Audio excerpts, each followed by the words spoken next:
Les vraies voix Sud Radio, 17h-19h, Philippe David, Cécile de Ménibus.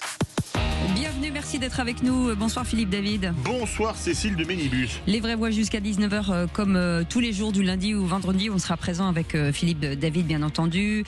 Hommage, bien entendu, vous le savez que c'est un deuil national aujourd'hui, hommage national rendu aux victimes du cyclone Chido. Donc une belle pensée en tout cas pour ceux qui sont à Mayotte. Dans un instant, le début de l'émission, l'actualité du jour, 0826 300 300 si vous voulez bien sûr commenter.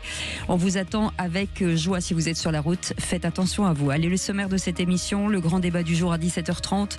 Invité chez nos confrères de BFM TV, le député du Rassemblement National Sébastien Chenu estime que le RN et la France Insoumise sont les deux seules offres politiques lisibles et construites en vue de la prochaine élection présidentielle.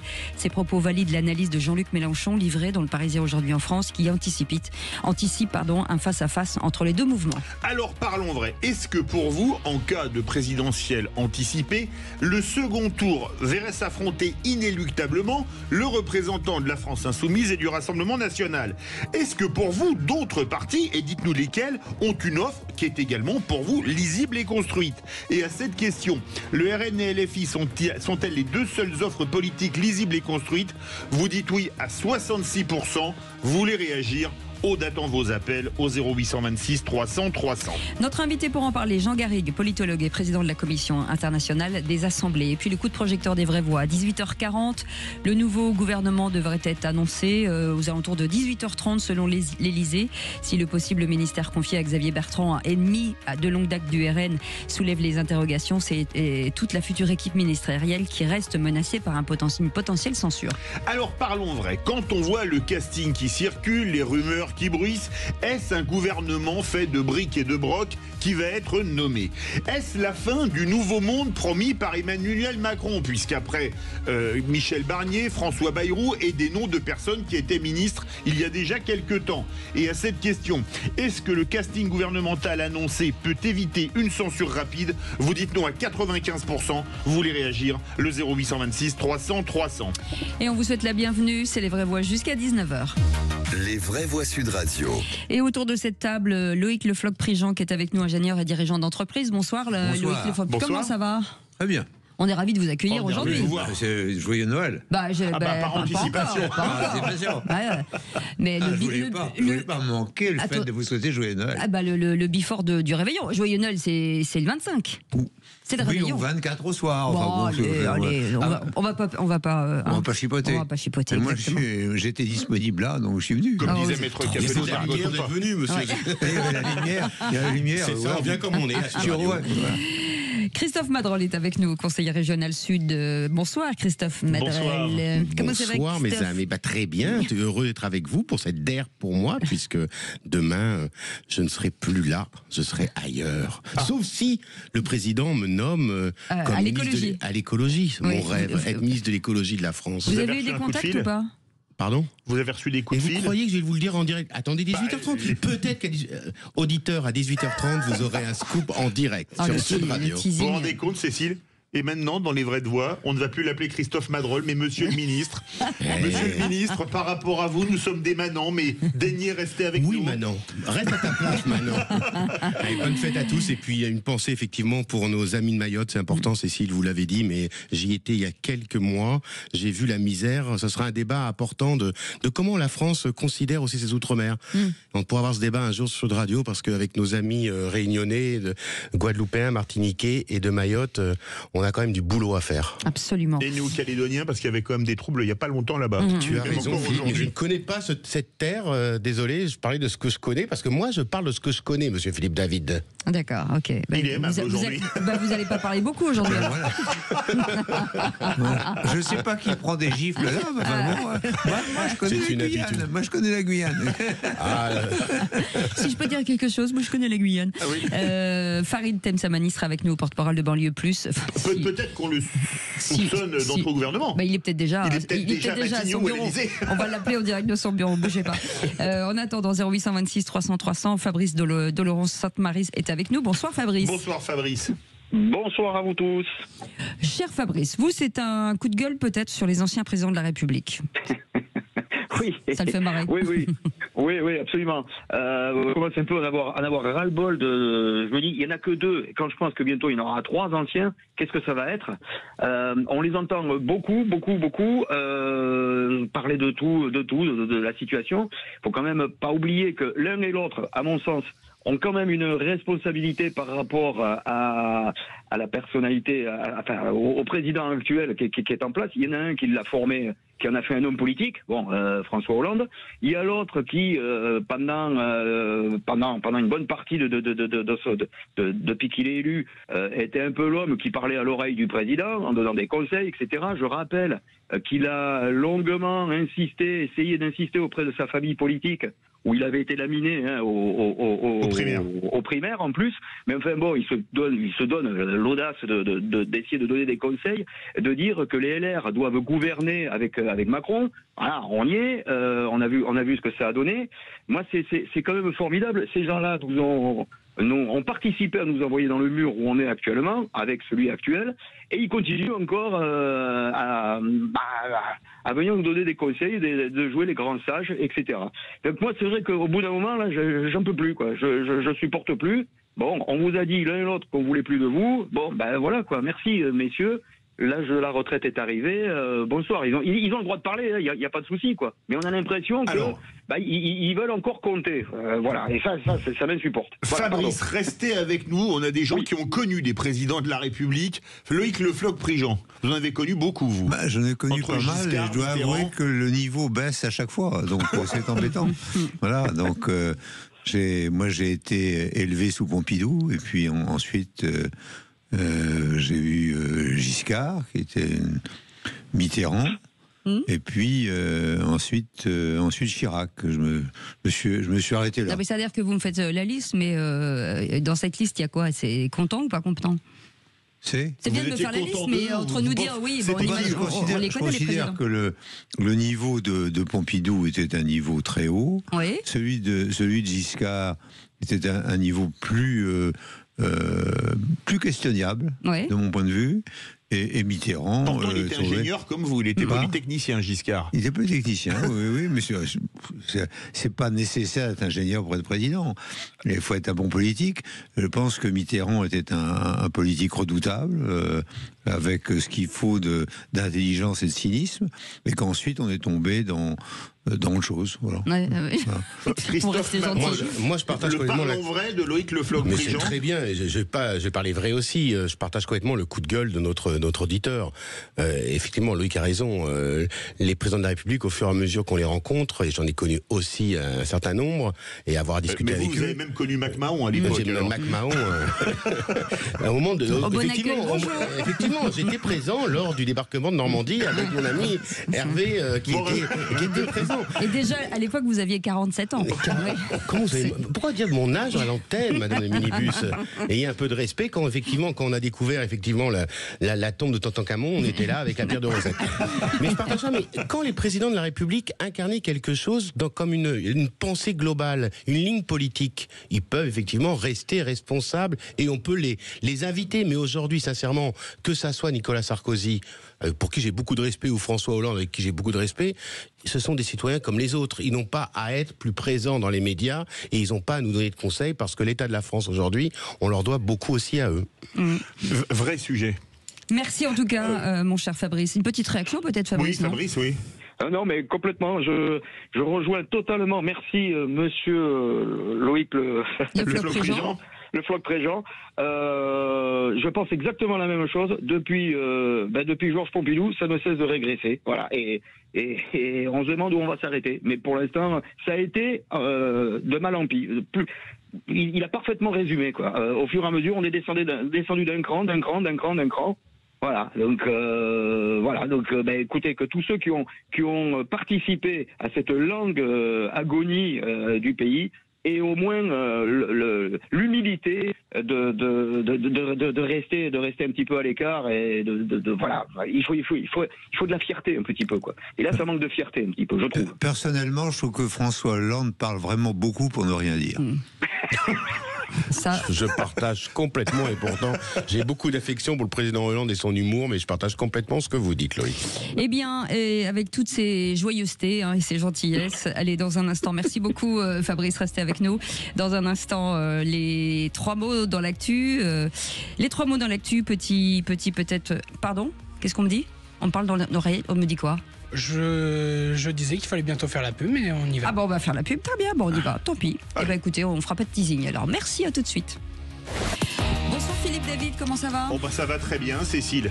Bienvenue dans les vraies voix, Philippe David. Oh bah bienvenue, et puis surtout qu'on a la 3e vraie voix. On a cru qu'elle était nommée au gouvernement. Ah ouais, c'est pour ça qu'elle. dit, on elle s'est dit dit ça. ça. Félicité d'ailleurs. Farid Temsamani, vous n'êtes pas dans le casting. Eh bien, figurez-vous que j'accompagne quelqu'un qui est dans le casting, mais je ne le suis pas encore. Ah Non, Farid. Non, elle n'est pas sortie encore la liste. Non, elle n'est pas sortie. Vous pouvez pas le dire ? Non. Oh là là, vous êtes désagréable. Dites-nous. Non, parce que jusqu'à la dernière seconde, en réalité, Tout peut changer. il y a de fortes chances que ça change encore. Mais non. Christophe Madrol va pas être nommé à l'écologie. Non, parce qu'il a le train demain pour Hanoï. Ah, peut-être qu'il va le louper alors. Il y avait le train pour Mayotte. Depuis Pau, maintenant il y a le train pour Il a un bus pour Hanoï demain. En effet, En tout cas, autour de cette table, chers... vu pour l'industrie, pour Loïc Lefebvre-Prigent. C'est tout ce que je lui souhaite. Vous inquiétez pas, j'ai une politique orthogonale à celles qui font. Donc... Non mais Loïc Lefebvre-Prigent, vous savez que ici les vraies voix, c'est une rampe de lancement, vous le savez quand même. Je sais, mais enfin bon. Peut-être dans le vide derrière, mais c'est une rampe de lancement. C'est plutôt vous ça. imaginez Françoise de Gaulle à la culture ? Bah et pourquoi pas ?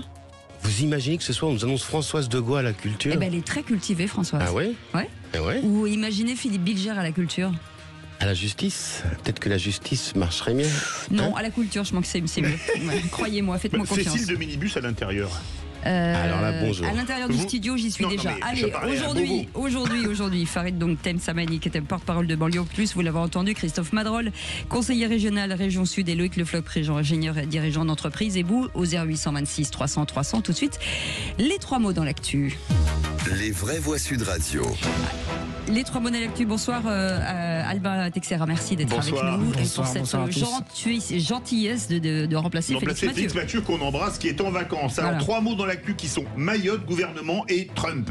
Un hommage national observé aujourd'hui en France en hommage aux victimes de la catastrophe à Mayotte. Drapeaux en berne et minutes de silence au programme. Le gouvernement Bayrou devrait être annoncé dans la soirée d'après l'Elysée. Le Premier ministre doit trouver le bon équilibre afin d'éviter une nouvelle censure pour le pays. Et enfin, Donald Trump qui annonce vouloir mettre un terme au mouvement transgenre dès son premier jour à la Maison-Blanche. Une nouvelle sortie controversée contre les personnes LGBT. Les vraies voix Sud Radio.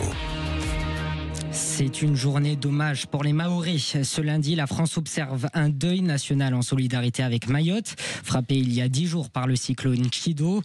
La tempête a dévasté l'archipel, tué au moins 35 personnes et blessé près de 2500 autres. À 11h, 1 minute de silence a été observée partout dans le pays, avec des drapeaux en berne. Emmanuel Macron, qui avait appelé les Français à y participer, l'a observé depuis la cour de l'Elysée. Le président a ensuite exprimé sa solidarité sur X. Je cite, « Les Mahorais sont dans le cœur de tous les Français, les victimes dans nos mémoires, la nation en deuil ». De son côté, François Bayrou, qui attend toujours de nommer son gouvernement, a également participé à l'hommage depuis Matignon. Après la minute de silence, le Premier ministre a exprimé son émotion devant les médias. C'est une minute de silence très émouvante. Elle a le sens d'une communion dans le deuil. Elle a le sens de la solidarité pour tous ceux qui sont dans l'épreuve. Et elle a le sens d'un engagement pour que la communauté nationale soit présente pour reconstruire Mayotte et faire que les Mahorais se sentent entourés par un pays tout entier.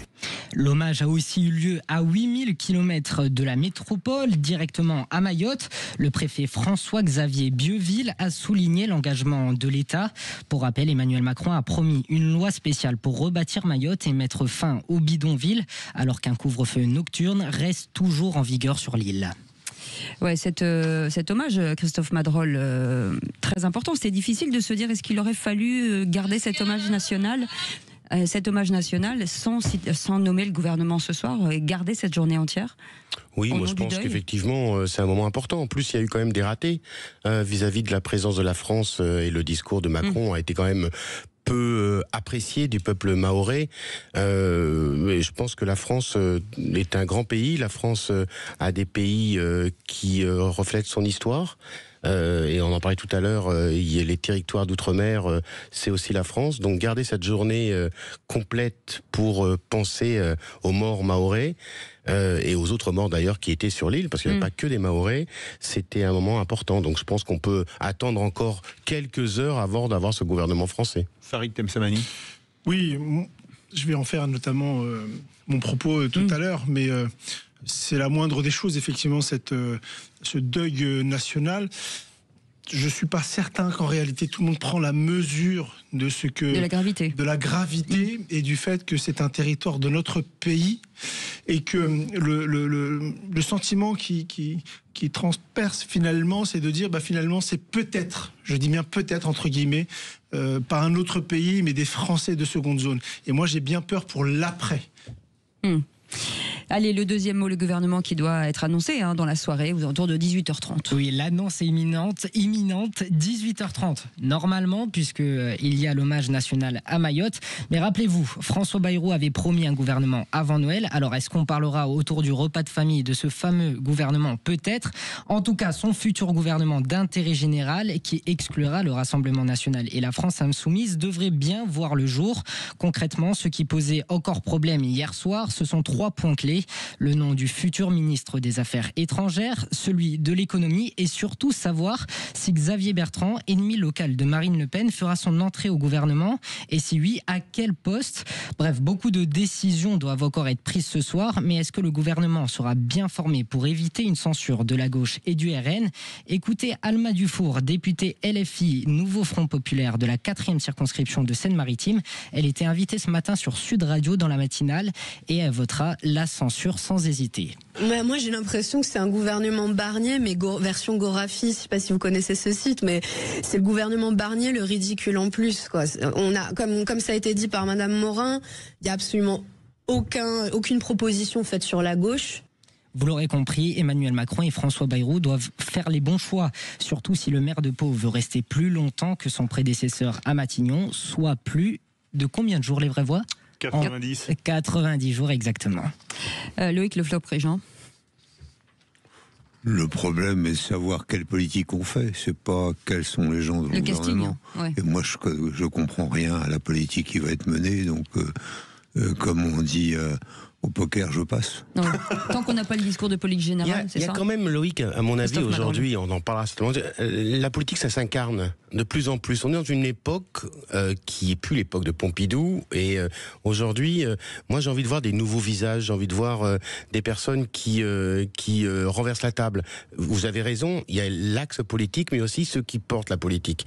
Et toute une génération, je parlais avec ma fille qui a 20 ans, qui est pourtant politisée, elle me dit, moi ça ne m'intéresse pas de voir les noms qui sont avancés aujourd'hui, voir revenir Elisabeth Borne et d'autres, c'est pas mon truc. Ils nous ont amenés à l'échec. Toute une génération a envie de gens qui représentent la France, mais une nouvelle génération qui se lève d'hommes et de femmes politiques. Et moi, je suis de la vieille génération. Je suis encore plus vieux que vous, n'est-ce pas? Et moi, j'attends que ce soit des jeunes ou des vieux, qu'on me dise voilà ce que je vais faire et voilà les moyens que j'ai pour faire. Or, ce n'est pas ça qui est fait. Moi, ce qui me choque le plus, c'est qu'on parle de gouvernement d'intérêt général. Or, on s'aperçoit que le président de la République ne veut pas lâcher. Finalement, que ce soit Barnier ou que ce soit Bayrou aujourd'hui, parce que un des ministères qui pose problème est en réalité le ministère de l'économie, ou en vérité qui est complètement phagocyté par les proches du président de la République, qui ne veut absolument pas lâcher. Et moi, ça me pose un vrai problème démocratique. Troisième mot dans l'actu, Trump et une nouvelle sortie politique à un peu moins d'un mois de sa prise de fonction. C'est devant une foule de jeunes militants conservateurs de Phoenix, en Arizona, que Donald Trump a annoncé hier vouloir arrêter le délire transgenre. Ce sont ses mots dès son premier jour à la Maison-Blanche le mois prochain. Un simple trait de plume, dès le premier jour, nous mettrons un terme à la folie transgenre.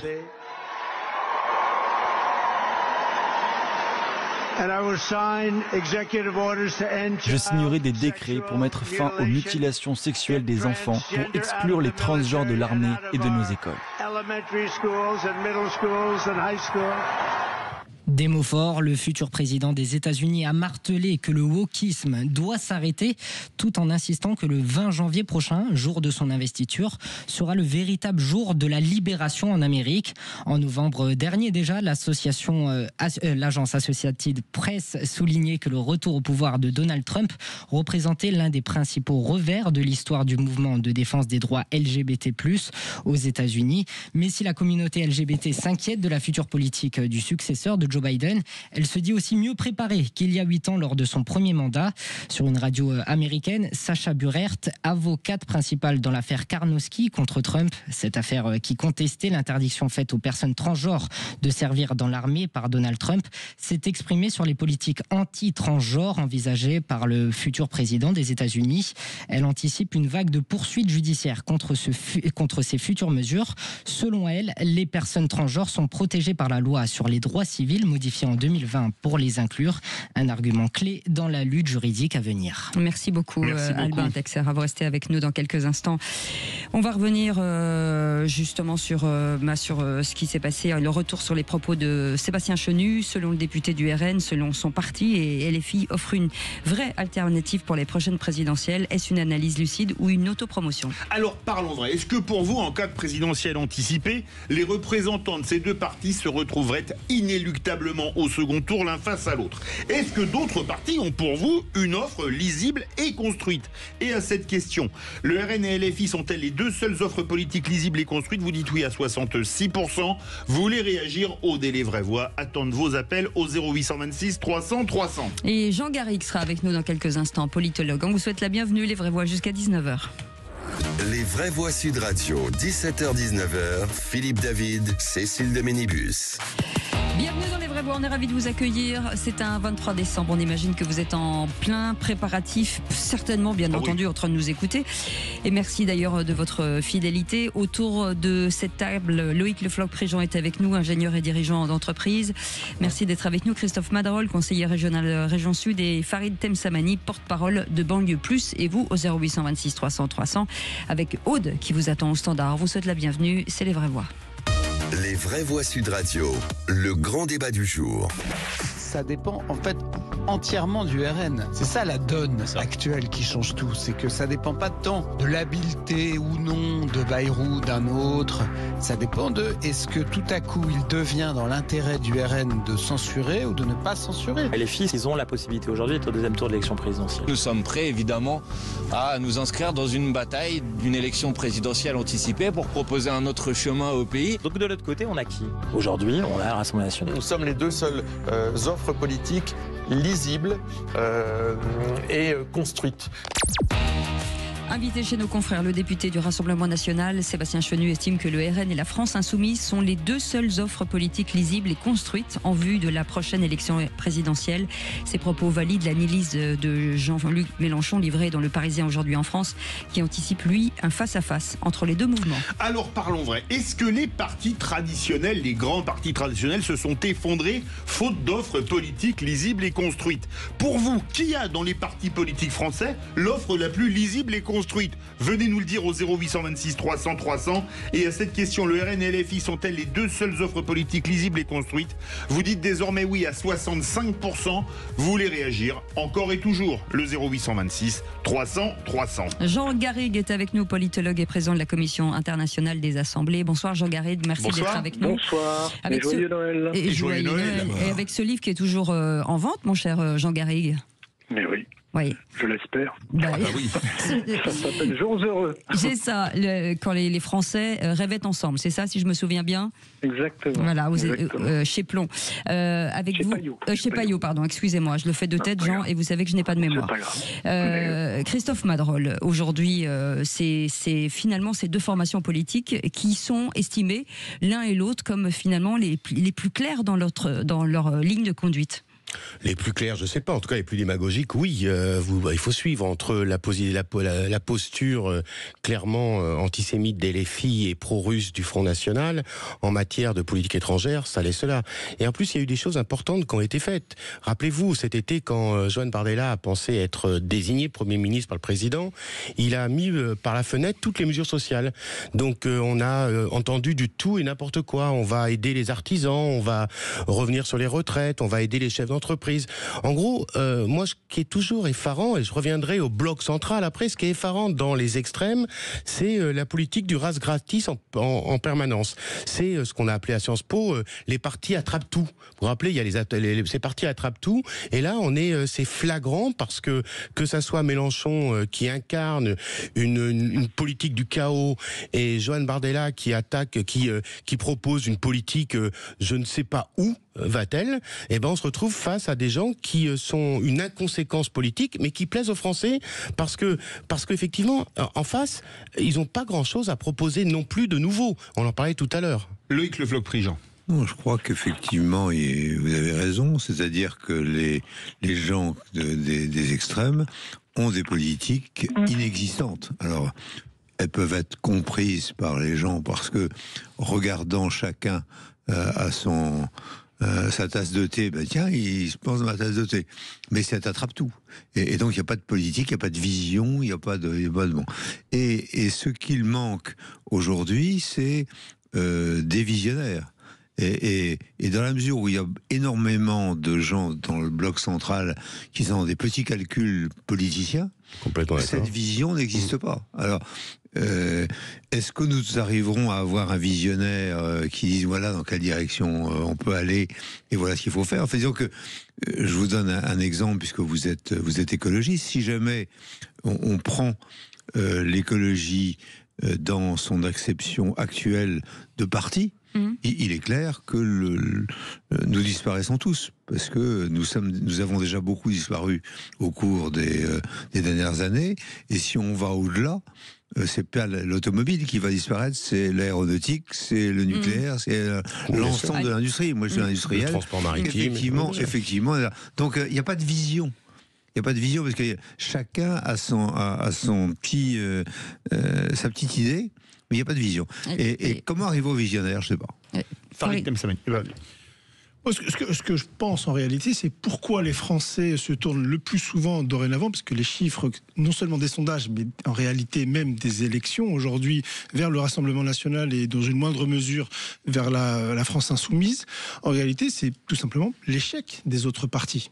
Et il faut aussi avoir l'humilité de dire que depuis, alors pas que depuis le président de la République Macron, bien avant, en réalité c'est un échec. Et aucune des forces classique, comme on le disait auparavant, que ce soit la gauche de gouvernement ou ce qu'on appelait la droite républicaine, n'a finalement réussi à satisfaire d'une certaine manière les Français. On voit un déclassement de plus en plus important, on voit que les Français sont absolument pas pris en compte. Il suffit de sortir un peu du microcosme parisien pour comprendre qu'en réalité, ils ont vraiment ce sentiment de ne pas être écoutés. On a beaucoup parlé, et j'espère qu'on va encore reparler de Mayotte, c'est complètement flagrant. Mayotte, par exemple, les scores du Rassemblement national à Mayotte sont juste exponentiels. 60% au second tour de la présidentielle. Il y a une raison à cela. C'était l'immigration à Mayotte. C'est notamment l'immigration à Mayotte, mais... Et le problème, c'est qu'on a l'impression que là, alors j'aime pas utiliser ce terme-là, la technostructure, ou en tout cas les Parisiens, en tout cas des partis classiques, sont complètement déconnectés du reste des Français. Et par contre, là où vous avez complètement raison, c'est que cette vision qu'on a tant besoin et qu'on a peut-être connu, peut-être un peu moins, sans remonter au général de Gaulle, cette véritable vision pour le pays, elle n'existe pas, y compris vis-à-vis de ces deux partis politiques qui, à mon avis, ont encore du mal à l'incarner. Allez, Jean Garrigue est avec nous, un politologue, président de la Commission internationale des assemblées, avec ce livre, Jours heureux quand les Français rêvaient ensemble chez Payot. Est-ce que la ligne, Jean Garrigue, de LFI et du RN sont finalement les plus claires ? Elles apparaissent comme les plus claires aux yeux des électeurs. Ça me paraît une certitude. Mais moi, je souscris entièrement à ce qui a été dit, notamment par les deux premiers intervenants. C'est-à-dire que le principe des partis de protestation populiste, c'est de se nourrir des insuffisances des partis de proposition ou appelons-les des partis de gouvernement. C'est vrai qu'il y a eu depuis une quinzaine d'années une sorte de tarissement de la proposition d'un côté des sociodémocrates, de l'autre côté des libéraux conservateurs, qui n'ont pas su donner véritablement un horizon, qui n'ont pas su convaincre les Français que leurs solutions étaient les bonnes, et c'est ça ce qui a provoqué leur effondrement. Le premier, Emmanuel Macron, s'est nourri de cet effondrement. Il ne l'a pas provoqué d'ailleurs. Il s'en est nourri en proposant quelque chose qui était le macronisme, c'est-à-dire une sorte de bonapartisme pragmatique et mondialiste qui était centré sur sa personne. C'est vrai que ni le Rassemblement national, enfin surtout le Rassemblement national, a énormément évolué, mais surtout change en permanence de pied sur toutes les questions, que ce soit l'Europe, l'économie, la fiscalité. Donc ils n'ont jamais eu quelque chose de vraiment défini, mais dans leur fonction protestataire, dans le refus, dans la colère, dans l'exploitation de l'insécurité, ce sont les champions. Et de l'autre côté, on a à peu près la même chose avec la France insoumise, qui au fond a le seul homme politique, avec Jean-Luc Mélenchon, et je le déplore, mais qui soit capable justement de porter une protestation d'une partie des Français, comme ça, notamment en allant sur les terres de la communauté musulmane de France, qui laboure à plaisir. Donc, ils ont cette capacité, effectivement, à cristalliser les protestations, les colères, les insatisfactions, mais ça ne veut pas dire forcément qu'ils ont quelque chose de plus structuré, parce qu'on voit très bien au fil du temps et au fil des votes, par exemple, que en tout cas du côté Rassemblement national, il n'y a pas beaucoup de cohérence. Oui, mais Jean Garrigue, est-ce que ça a un lien avec l'incarnation aussi? C'est très incarné sur les extrêmes. Oui, vous avez complètement raison, parce que la vie politique française, elle est faite d'incarnation depuis toujours, avant même la Ve République. Évidemment, ça s'est renforcé avec le principe de l'élection présidentielle au suffrage universel, la personnalité du général de Gaulle. On a besoin d'incarnation, beaucoup plus, par exemple, qu'en Allemagne ou même en Angleterre, où ce sont des partis qui forment et qui amènent au pouvoir une personnalité. Là, on a besoin d'incarnation, et c'est vrai qu'aujourd'hui, les deux figures d'incarnation majeures, avec Emmanuel Macron, qui a quand même été, malgré tout, il a quand même été réélu, ce sont Jean-Luc Mélenchon et Marine Le Pen. Alors, il y a une nouvelle génération qui apparaît aussi, des Gabriel Attal, de l'autre côté Jordan Bardella, mais c'est vrai que par rapport à ce qui reste l'alpha et l'oméga de la vie politique française, c'est-à-dire l'élection présidentielle, quand vous avez cette capacité à engendrer, à générer comme ça des figures d'incarnation, vous partez avec un avantage qui est pas négligeable. Ce qui explique pourquoi ce sont les deux familles politiques aujourd'hui qui insistent tellement sur la nécessité d'une élection présidentielle anticipée, parce que ce sont eux qui sont vraiment prêts à la vivre, à la construire. Jean Garrigue, on part au 0826 300 300 direction les Pyrénées-Atlantiques avec Fabrice Doloron-Sainte-Marie. Alors Fabrice, qu'est-ce que vous en pensez? Est-ce que c'est les deux seuls partis qui ont une offre politique lisible et construite? C'est ce que disent les auditeurs de Sud Radio sur Twitter à 65%. Moi, je vais dire qu'il n'y a pas grand monde qui a pour moi, il n'y a personne qui a une lecture lisible. Je pense que plus que jamais, la phrase très célèbre qu'on attribue par erreur d'ailleurs à Churchill, qui est de Freeman Clark, que la différence entre un simple homme politique et un homme d'État, c'est que le premier cherche à gagner les prochaines élections, alors que le second songe à l'intérêt des prochaines générations. Oui. Ça n'a jamais été aussi vrai. Actuellement, on a une flopée de personnalités politiques et on n'a pas de personnalité d'État. Voilà. D'ailleurs, moi, ce qui me choque, alors là, je supporte pas quand j'entends qu'on va faire un gouvernement d'intérêt général. Mais enfin, bon sang, bonsoir. Un gouvernement, c'est toujours l'intérêt général. Faut espérer. Ça veut rien dire, sinon. Le contraire d'un intérêt général, c'est l'intérêt particulier. Donc on découvre que jusqu'à maintenant, c'était que des intérêts particuliers. Très bonne réaction. Je suis heureux d'apprendre. Fabrice. Vous voyez que le Béarnais est toujours censé, Cécile. Vous voulez réagir? On voit bien que et il a raison. C'est-à-dire que si jamais on définit l'intérêt général, c'est qu'avant, on avait le sentiment qu'il y avait des intérêts particuliers. C'est ça qui est dit, et c'est ça qui a été compris par la population, à mon sens. Mais est-ce que les coalitions, quand on va, alors suite à la dissolution, les coalitions, tout le monde qui se met en même temps à côté les uns les autres, un coup ils sont ensemble, un coup finalement ça finit par brouiller les messages. Cécile. Non mais ça finit par brouiller les messages. On va parler vrai. Tout à l'heure, Loïc Le Floch en parlait. On est aujourd'hui devant des hommes et des femmes politiques qui ont des calendriers et des histoires complètement individuelles. Il n'y a plus de projet collectif. Le Parti Socialiste veut surtout pas se faire manger par Mélenchon, donc ils font les vierges effarouchées. Mettez-vous à la place de la personne qui vole, du citoyen. Un coup ils sont ensemble, un coup ils sont plus ensemble. Donc ça brouille bien. Bien sûr, mais tous les jours dans mes permanences électorales à Marseille, les gens me disent mais qu'est-ce qu'ils font? Ils deviennent fous. Aujourd'hui, je connais personne qui est un peu sensé d'applaudir ce qui se passe au niveau du gouvernement.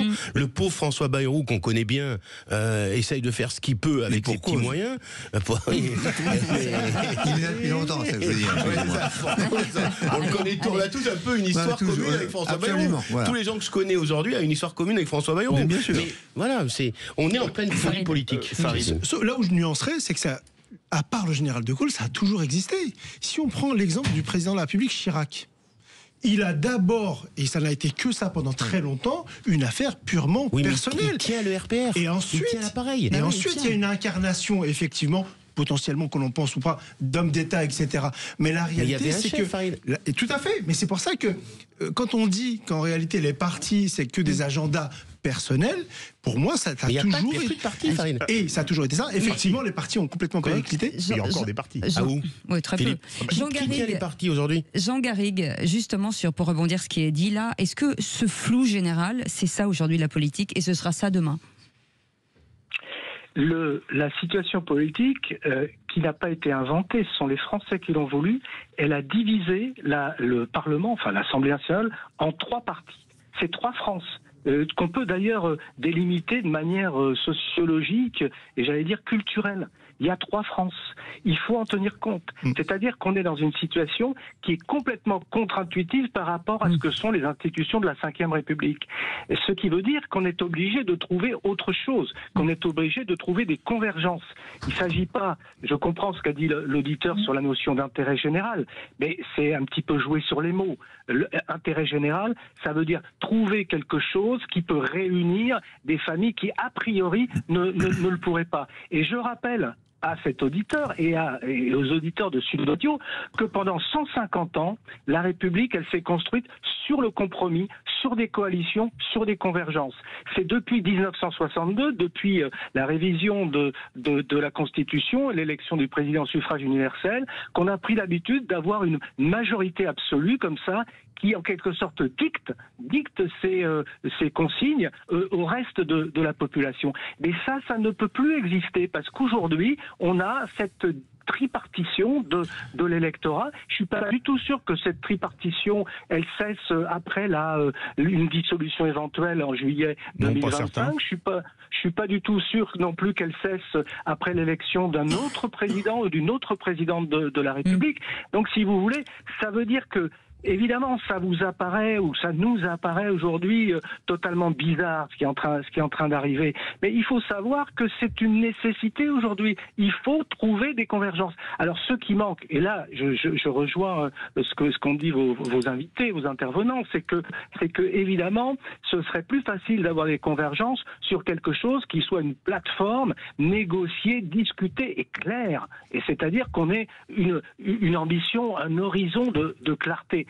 Sauf que ça, vous voyez, en Allemagne, en Belgique, partout, ça met des mois à se mettre en place. Et là, on a quelques semaines. Et en plus, on n'est pas du tout habitué à ça. Donc ça explique toutes les patouillages auxquels on assiste, et que les Français, c'est vrai, ils se disent, mais on n'y comprend plus rien. Ça, c'est clair. Petite annonce de Xavier Bertrand.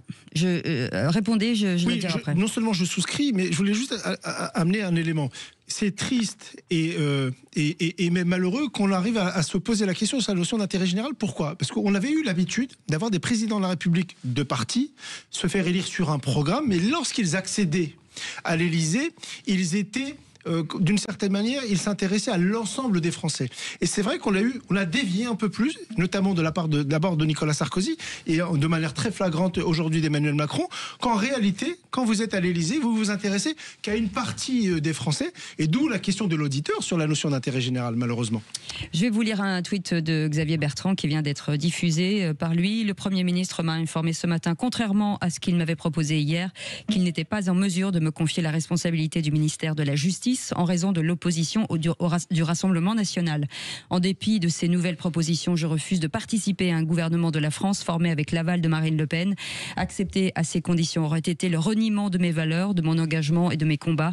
Bien que cela soit une faute de composer avec l'extrémisme, je lui ai néanmoins souhaité bonne chance, car plus que tout, ce qui compte pour moi, c'est que notre pays se relève de ce que nos concitoyens retrouvent confiance et espoir. Voilà, c'est ce qui vient d'être diffusé sur X. Merci beaucoup Jean Garrigue d'avoir été avec nous. Merci d'avoir passé ce moment avec nous. On vous souhaite de très belles fêtes de fin d'année. Et s'il vous reste des cadeaux à acheter, n'hésitez pas, ce livre passionnant et très positif, Jours heureux quand les Français rêvaient ensemble, et c'est aux éditions Payot. On fait une petite pause, on revient dans quelques instants avec le quiz de l'actu. Le quiz de l'actu avec Fabrice, qui a l'air d'être très affûté quand même. Ouais, il est bon Fabrice, il est bon. Allez, on vous souhaite de belles fêtes de fin d'année. En attendant, on reste ensemble jusqu'à 19h. À tout. Les vraies voix Sud Radio, 17h-19h, Philippe David, Cécile de Ménibus. On est ravis de passer avec Philippe David ces fêtes de fin d'année, enfin en tout cas ces fêtes de fin d'année. C'est sûr c'est la fin de l'année. Noël, là, les jours de... oui, le 23 décembre, on est plus près de la fin que du début. Hein. Jurez-le. Je le jure. Vous savez, comme au tribunal aux États-Unis. Ah, il est prêt à tout pour me faire plaisir, c'est ça qui est bien. Allez, autour de cette table, 3 Pères Noël. Loïc Le Floch-Préjean est avec nous, Christophe Madrol, conseiller régional du Sud, et Farid Temsamani, qui est porte-parole de Banlieue Plus, et bien entendu Fabrice, qui nous appelle d'Oloron Sainte-Marie. Mais je suis le seul à barbe blanche. Vous êtes le seul Père Noël, puisqu'en plus vous êtes dans les tons. Il n'est pas tout. En plus, vous avez le pull Loïc rouge du Père Noël. Enfin, j'ai envie de dire, c'est le seul Père Noël qui arrive les mains vides. Je vous le dis tout de suite. Fabrice, vous pouvez lancer le jingle ? J'ai dû faire une erreur. Chers amis, c'était qui qui l'a dit ? Les vraies voix Sud Radio, le quiz de l'actu. Excellent Fabrice. Mais qu'est-ce que je les aime, je vous le dis, c'est terrible. Question qui l'a dit. Tu vois, vous m'avez pas mis de question à un point, Philippe David. Non, parce que là, on attaque très fort. C'est la veille de Noël, là, on attaque très fort, et en plus, c'est très drôle. Ah ouais, ce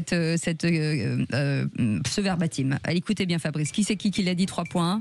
Ravaillac, alias Mélenchon, rôde dans les rues de Paris, le poignard à la main. Bayrou ? Non.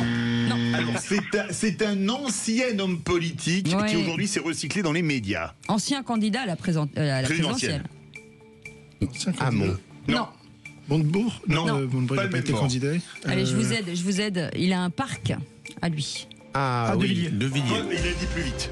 Philippe de Villiers, 3 exactement. points pour magnifique parc. Temsamani. Ouais. L'un des plus beaux parcs du monde, je crois. Oui, tout à fait. 2 fois meilleur parc du monde.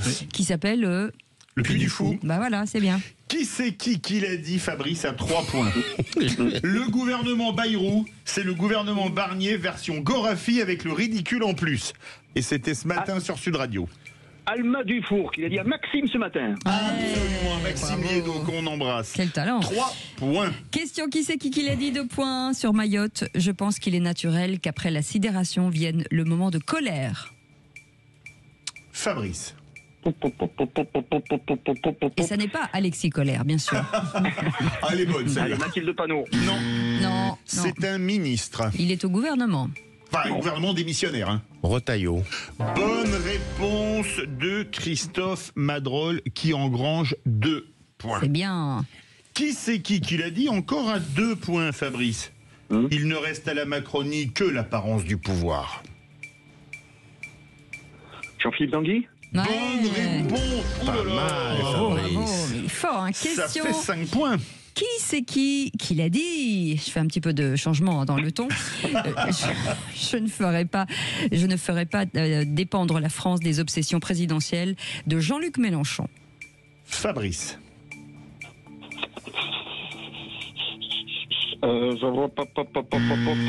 Allez-y, les vraies voix. Glucksmann. Bonne réponse de Loïc, le floc La Prigent, classe de Loïc. qui ouvre Glucksmann. son compteur à 3 Bravo, points. bravo. Vous le dites stoïque. Non, la classe. C'est historique. Ah oui.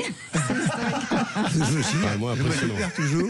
Mais c'est Philippe Bilger qui triche. C'est pour ça. Oh, mais arrêtez. C'est pas Non, moi, je c'est pas suis vrai. d'accord C'est avec faux. vous, Philippe Bilger triche tout le temps, mais je pense mais qu'il a aussi un soutien au niveau de la réalisation, parce qu'à chaque fois, je me fais avoir sur un accord entre Philippe Bilger et le réalisateur. Je suis blanchi, Maxime. Moi C'est aussi, pas la la première réalisation. Qu'on m'accuse. Ouais. Non, c'est la deuxième fois, Maxime.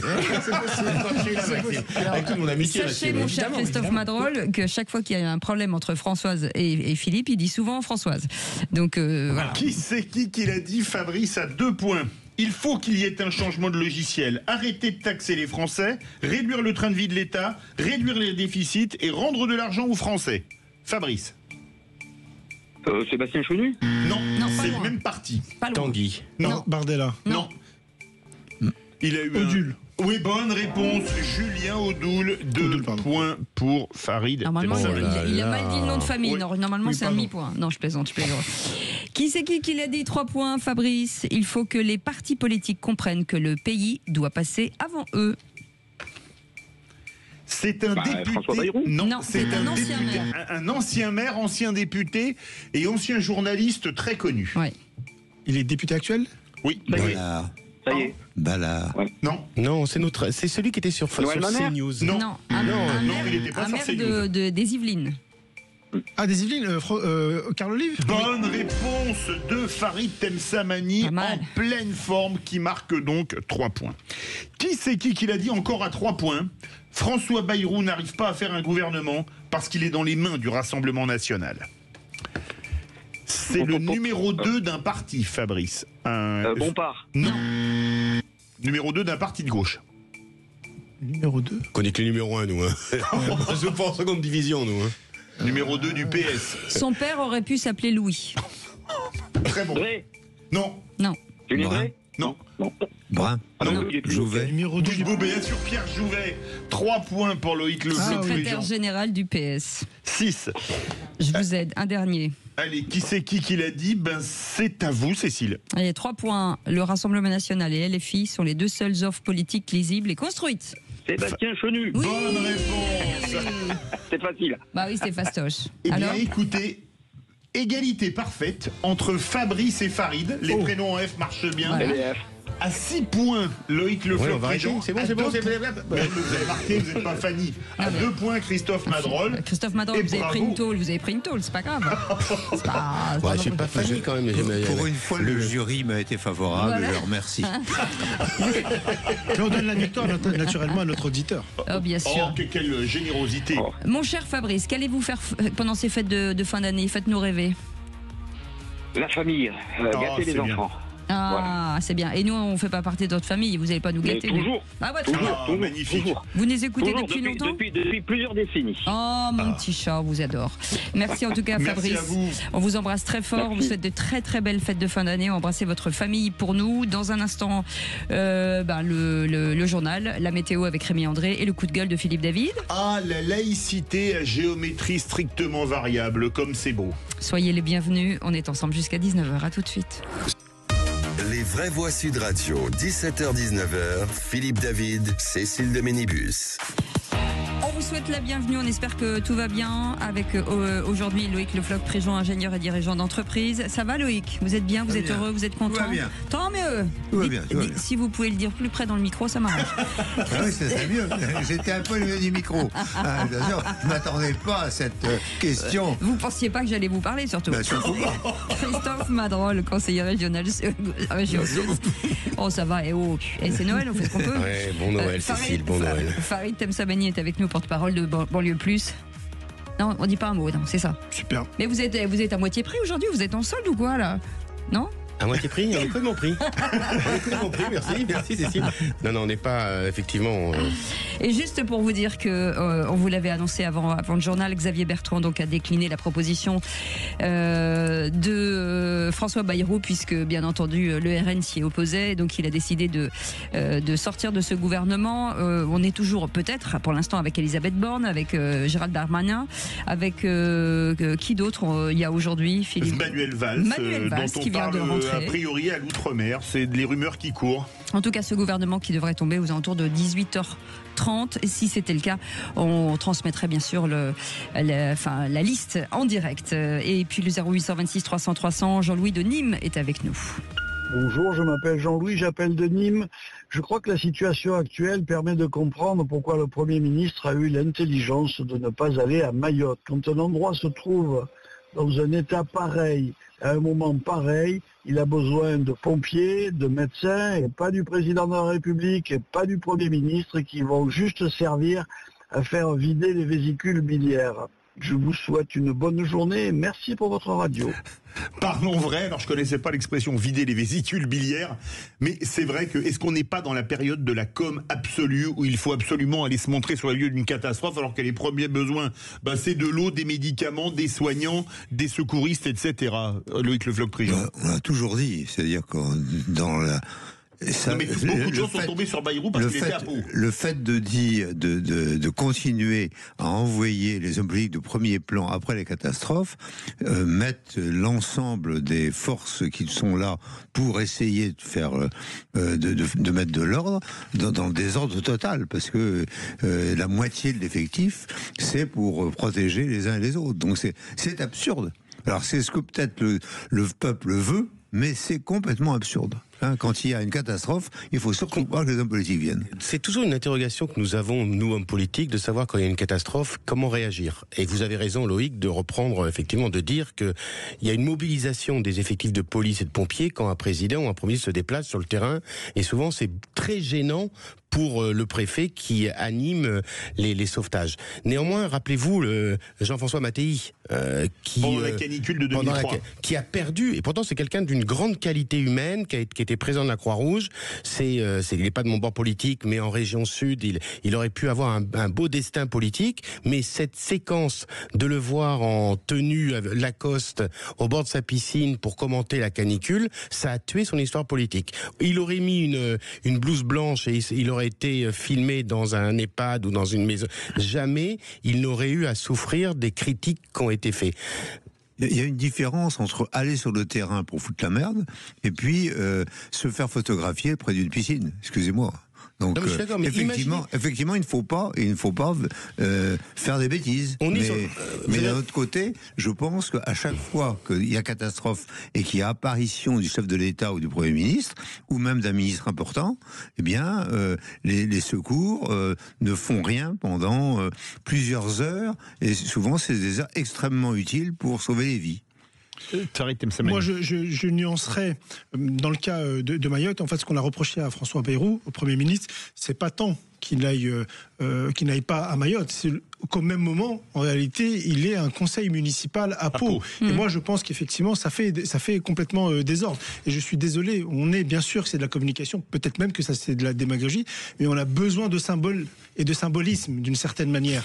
Et la réalité, c'est que la population mahoraise, en fait, en réalité, elle a besoin qu'on lui donne le sentiment qu'on s'intéresse à elle. Et il n'y a pas mieux qu'un président de la République, ou en tout cas des autorités de métropole, je suis désolé de le dire, qui s'intéressent à eux, et ils ont eu le sentiment sur cette séquence-là, alors j'espère qu'elle ne va pas durer et qu'il y a beaucoup plus important effectivement, que sur cette séquence-là, en réalité, on ne leur accordait pas finalement l'importance. Et je rappellerai juste une chose, lorsqu'une catastrophe arrive sur notre territoire métropolitain, on ne se pose pas ce type de question de savoir est-ce que le préfet finalement va pouvoir assurer la sécurité de tel ou tel ministre. Ils y vont et ils le font. Et il n'y a pas de raison que sur nos territoires, peut-être à des milliers de kilomètres, en fait, ils ne puissent pas bénéficier de la même protection. Je ne suis pas d'accord. Lorsqu'il y a eu l'accident de Rouen, Quevilly, avec le grand nuage, le président n'y est pas allé tout de suite, c'était très bien. Et parce qu'on n'a pas besoin de lui. Excusez-moi. Est-ce qu'il faut tous déploiement parce que il se trouve que j'ai fait pas mal de chimie dans la vie et que des accidents chimiques existent. Et on n'a pas besoin d'avoir... Avec autant de morts potentielles ? Quoi ? À part Toulouse ? On n'en sait rien. Sûr. Lorsqu'à Rouen, le nuage apparaît, on ne sait pas ce qui va se passer. Mais là, à Mayotte, on savait pertinemment qu'il y avait des morts et des morts. J'essaie de vous expliquer comment la réaction populaire et la réaction des médias est contradictoire avec la réalité. Et je dis que de temps en temps, il faut revenir à la réalité. Moi, je suis industriel. Je sais que si jamais j'ai un accident dans une de mes usines, je ne veux pas entendre parler d'hommes politiques qui viennent. C'est clair. Et j'en ai eu par le passé. Et je peux vous dire que j'ai tenu bon. Je me suis fait engueuler, mais j'ai tenu bon. Merci beaucoup. Allez, vous restez avec nous dans un instant. Le coup de gueule de Philippe David. C'est sur la laïcité à géométrie variable. La veille de Noël, ça s'imposait. Allez, on en parle dans un instant. Soyez les bienvenus. Les vraies voix, 0826 300 300. On a envie de vous entendre, en tout cas, sur peut-être ce gouvernement qui devrait tomber aux alentours de 18h30 avec une déclination. Oui, on dit ça. Déclinaison. Non. Inclination. Non, quand vous déclinez. Déclinaison. Bon, on va regarder dans le dictionnaire parce qu'on n'a pas la lumière dans toutes les pièces aujourd'hui. Allez, 0826 300 300. Je voulais dire en tout cas le refus de Xavier Bertrand. Pourquoi qu'est-ce que vous avez contre les vraies voix Sud Radio, 17h-19h, Philippe David, Cécile de Ménibus. Le retour des vraies voix avec aujourd'hui autour de cette table Farid Tsemsamani qui est avec nous, porte-parole de Banlieue en plus, Christophe Madrol, conseiller régional Région Sud, et Loïc Le Floch-Prigent, ingénieur et dirigeant d'entreprise. Et tout de suite le coup de gueule de Philippe David. Les vraies voix Sud Radio. Comme d'habitude, je vais remettre le clocher au milieu du village et même de plusieurs villages, puisqu'il s'agit des villes et villages qui ont mis une crèche dans leur mairie et qui se retrouvent devant les tribunaux suite aux plaintes, entre autres associations, de la Ligue des droits de l'homme. Pourquoi ? Parce que ce qui me choque dans ces procès, c'est le 2 poids 2 mesures pratiqué par la Ligue des droits de l'homme. En effet, cette association qui attaque ces mairies pour ce qu'elle considère comme des atteintes à la laïcité est la même qui avait pris fait et cause contre l'interdiction de l'abaya dans les établissements scolaires lors de son interdiction donc par Gabriel Attal, alors ministre de l'Éducation à la rentrée 2023. La Ligue des droits de l'homme écrivait alors, je cite, « La rentrée scolaire s'ouvre sur une énième polémique sur les vêtements des jeunes femmes musulmanes qui, à partir d'incidents qui ne touche que 0,25% des établissements scolaires, mène une fois encore crispation identitaire, piège politicien et crise du commun, mais... Comme le disait Aristide Briand dès 1905, la République n'a pas à décider, au nom d'interprétations théologiques qui ne la concernent pas, d'interdits vestimentaires qui passent à côté de l'essentiel, ce qu'il y a non sur le corps mais dans les esprits. Bref, pour la Ligue des droits de l'homme, une crèche est une atteinte intolérable à la laïcité, mais l'abaya ne poserait aucun problème en termes de laïcité au sein des établissements scolaires, alors que c'est, comme le voile, une tenue prosélyte et donc interdite depuis la loi de 2004. Alors j'aimerais de la cohérence et j'assume que les crèches à l'intérieur des mairies, où personne n'entre ou presque, et où la neutralité religieuse doit s'imposer, ne sont pas vraiment ma tasse de thé. Quitte à en mettre, il faut les mettre devant les mairies où passe beaucoup plus de monde et surtout assumer nos cultures et nos traditions. On dit joyeux Noël et pas fête de l'hiver et on assume de décorer nos villes avec des signes qui rappellent la nativité. Les électeurs de Beaucaire l'ont dit hier en soutenant la crèche dans leur mairie avec un score digne d'une démocratie populaire de 98,56% des votants. Comme disait le général de Gaulle, la République est laïque, mais la France est chrétienne. Christophe Madrol. Merci du cadeau. Alors moi, je vais vous étonner, je suis athée. Mais j'ai une crèche chez moi, parce que vous savez que j'ai une fille de 8 ans et qui m'a emmené voir les santons provençales à Aubagne et sur le port de Marseille. Et en fait, pendant des années, c'est vrai que la question de la crèche m'interrogeait, mais aujourd'hui, je trouve que c'est plutôt sympathique. Effectivement, je ne sais pas si la France est chrétienne, je pense que la France est beaucoup plus large que chrétienne, cher ami Philippe, et puis je pense que c'est pas mal qu'il y ait des crèches, et en tout cas, à la région Sud, le président Muselier a fait une crèche magnifique, où effectivement, il y a un petit coin qui rappelle la nativité, mais il y a aussi l'instituteur, il y a aussi le postier, et il y a tout ce qui représente la Provence. Donc, vivons heureux, et arrêtons de monter des polémiques où il n'y a pas de nécessité, et mettre des crèches dans les mairies, si c'est souhaité par les maires, c'est une très bonne chose. Loïc Le Floch-Prigent. Je suis agnostique et j'ai une crèche chez moi.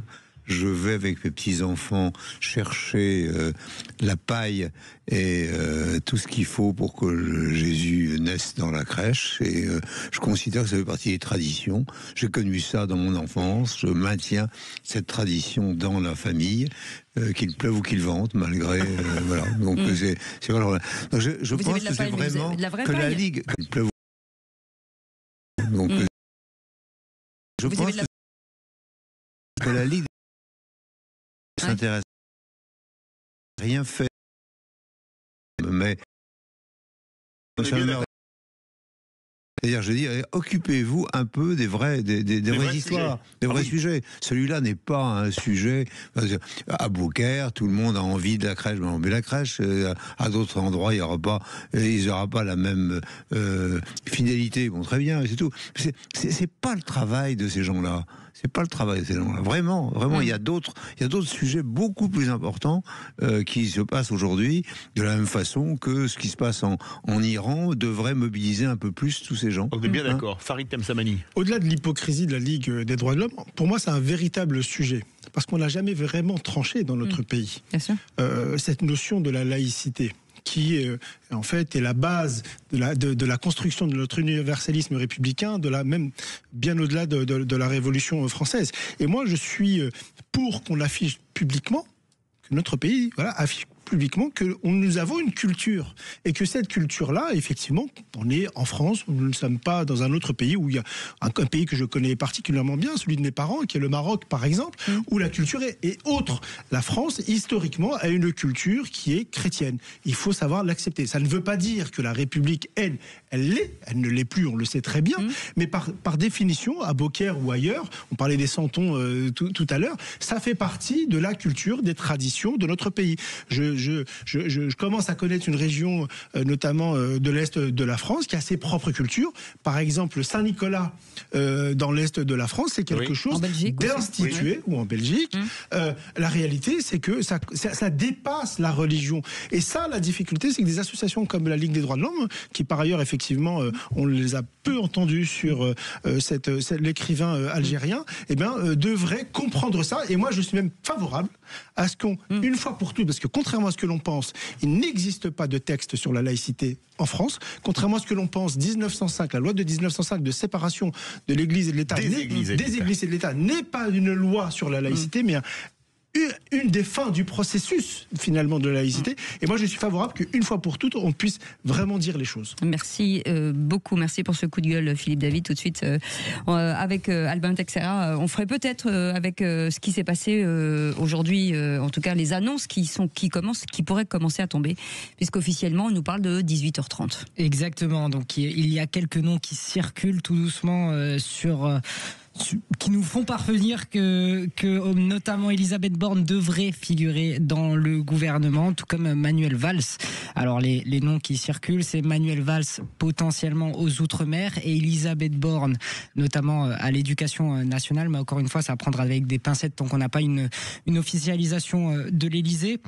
D'autres noms, donc on l'a dit, Xavier Bertrand a annoncé qu'il ne sera pas dans le gouvernement, tout comme on a déjà des petites réactions, notamment Sandrine Rousseau qui salue la réaction de Xavier Bertrand et qui salue le fait qu'il n'a pas accepté la proposition de François Bayrou. Autre information aussi qui nous parvient, Guillaume Kasbarian devrait quitter le gouvernement. Il ne devrait plus être dans le gouvernement Barnier. Normalement, on va avoir une réponse d'ici 7 minutes, puisque 18h30, c'est dans 7 minutes. Donc dans 7 minutes, on sera fixé officiellement.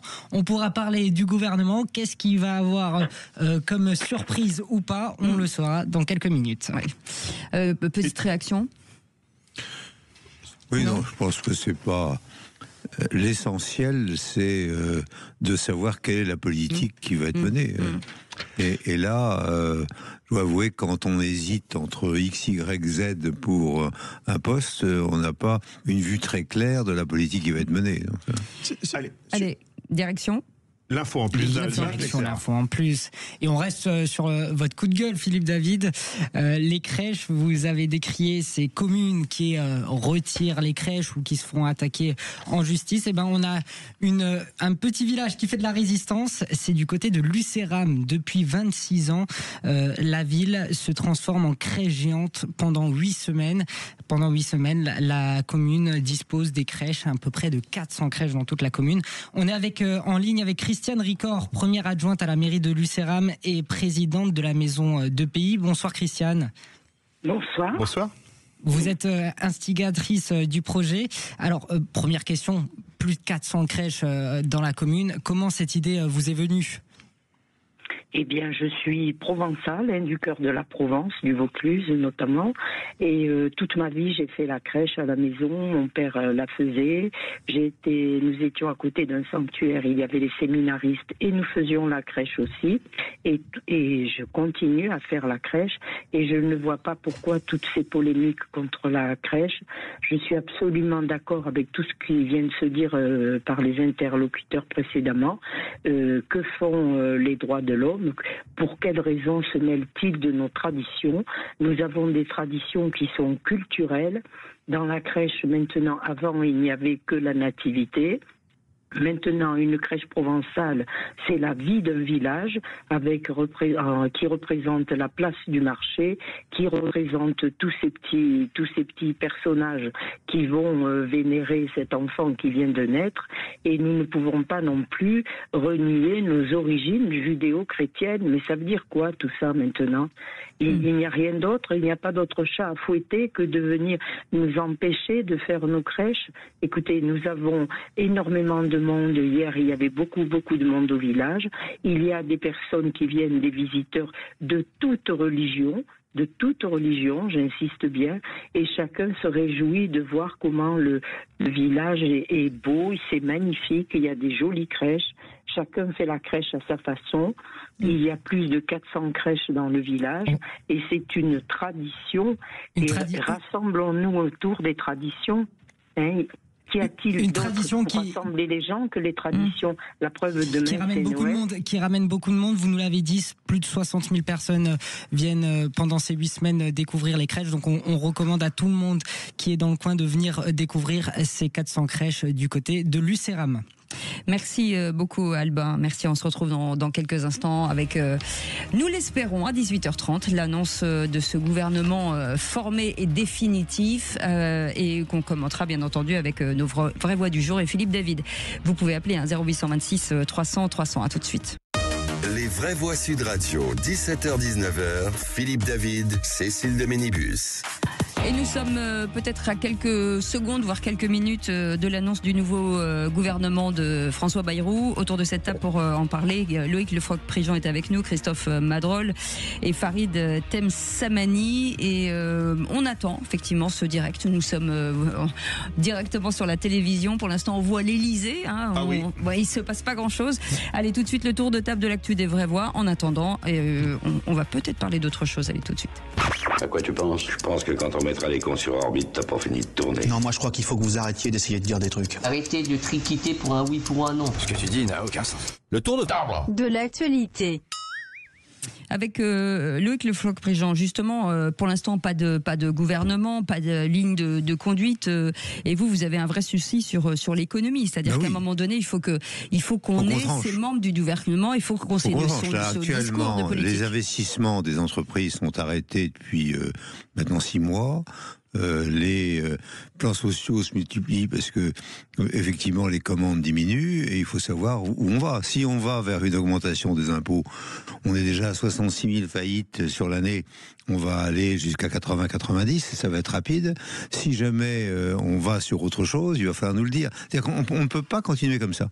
Il faut, et il n'y a pas de politique économique, c'est pas vrai. Quand même, on a trouvé aux surprises quelques milliards de suppléments dans les parce qu'il n'y avait pas de recettes. Or, nous savons, pourquoi il n'y a pas de recettes. C'est-à-dire qu'on a tué l'automobile française, puisqu'on ne fait plus qu'1 million de véhicules en France au lieu de 2,5 millions, et que une des grands points de recettes de TVA, c'était la vente de voitures. Donc on sait bien. Ça veut dire, Loïc Le Floch-Prigent, que certains nous disent, regardez, il y a certains pays qui ont vécu pendant 1 an sans gouvernement, ça a dérangé personne. Mais est-ce que chez nous c'est possible? Aujourd'hui, c'est pas possible. Il faut.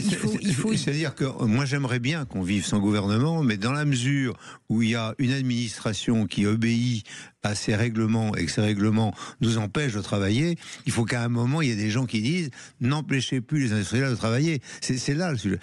En l'occurrence, quand vous allez voir les banques aujourd'hui, vous dites oh là là, il n'y a pas de gouvernement, on vous prête pas. Et bon, nous on veut bien investir, mais bon, donnez-nous des crédits. Non, pas de crédit.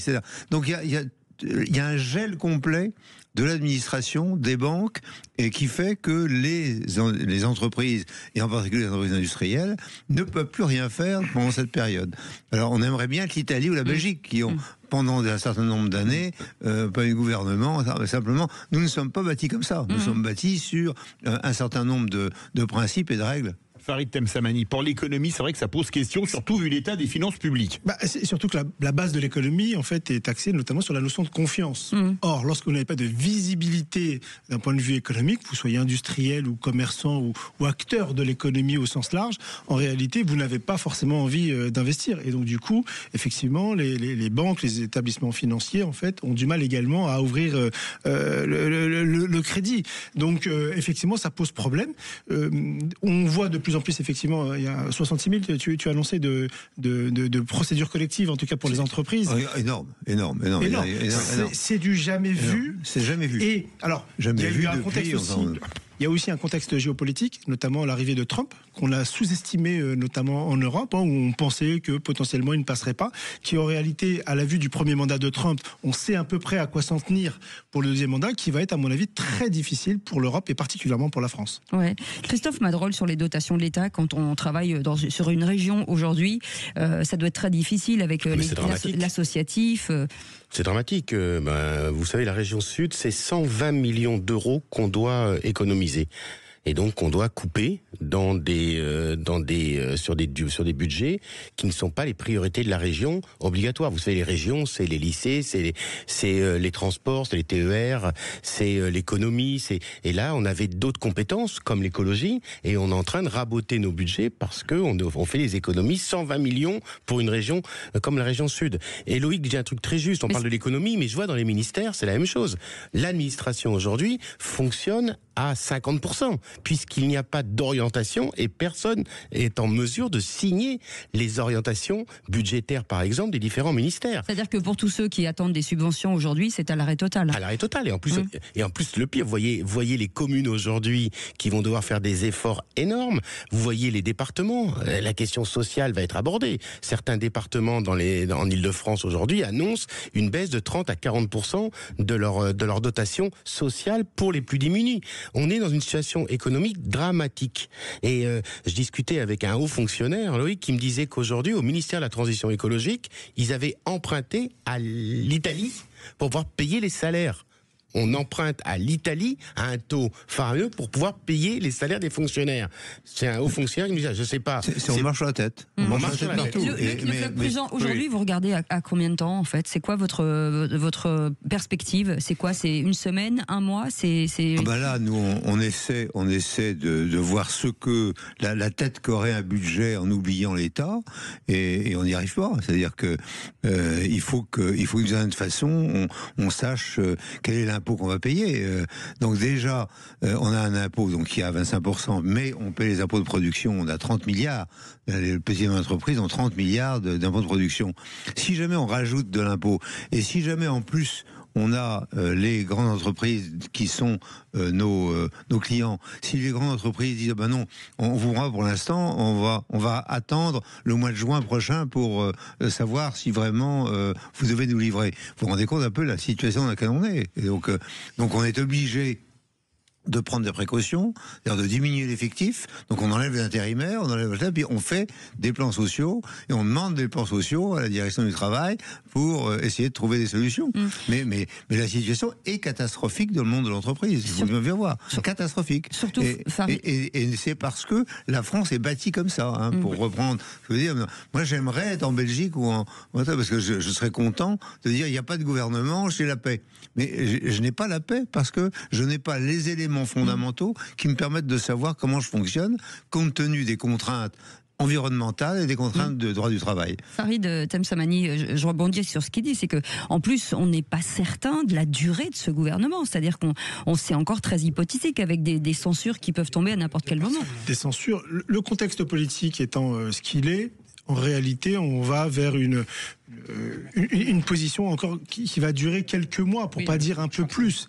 Mais là où effectivement, Loïc Préjean a complètement raison, c'est que nous ne sommes pas la Belgique, par exemple, qui a connu, si je ne dis pas de bêtises, pas loin de 2 années sans gouvernement un peu plus d'un an, oui. à une époque. C'est le paradis pour eux. Exactement. Pour eux, c'est le paradis. Où l'administration est relativement tellement importante qu'elle peut faire tourner d'une certaine manière l'économie. En France, nous ne sommes pas bâtis comme ça et ça risque de perdurer malheureusement. Mais alors la question qui se pose quand même, vous disiez qu'il n'y a pas de visibilité. Mais imaginons, alors on est dans la supputation, que le gouvernement soit censuré dès le mois de janvier. Est-ce que là, on est vraiment dans la grande panade, vous me passerez l'expression. On est dans la panade aujourd'hui, on est dans la panade demain. Pas plus, on est déjà dedans. On est déjà dedans. C'est-à-dire que, soyons clairs, nous sommes déjà dans la panade en tant qu'entreprise, d'une façon générale. Et en tant qu'industrie, nous sommes dans la panade. Donc les seuls qui s'en tirent, c'est ceux qui travaillent à l'extérieur et qui disent on travaille dans d'autres pays. Mais nous, les 2 500 000 ou 3 millions d'entreprises qui ont choisi la France et qui restent en France, on est dans la panade et qu'il y ait une censure ou pas, du moment qu'il n'y a pas de gouvernement et qu'il n'y a pas quelque chose qui tient l'économie, qui dit voilà dans quelle direction on va, ça ne change pas grand-chose. Hein, c'est-à-dire que nous sommes dans la panade pour un grand moment, c'est tout. Christophe Madrol veut réagir. Oui, un peu de concret. Hier, j'étais en réunion avec des entreprises qui font de la rénovation des logements. Et donc, ils ont besoin d'accompagnement de l'État avec les certificats d'économie d'énergie, les fameux C2E. Aujourd'hui, malgré certaines délivrances, il manquerait 20 postes au ministère de la Transition écologique pour accompagner et aucune délivrance se font. Donc, il n'y a pas d'argent qui est donné pour payer les petites entreprises. Et on parle aujourd'hui de milliers d'emplois qui, dans les 6 prochains mois, vont tomber parce que l'État ne remplit pas son accompagnement. Ils tombent déjà. Ils vont pas tomber, ils tombent déjà.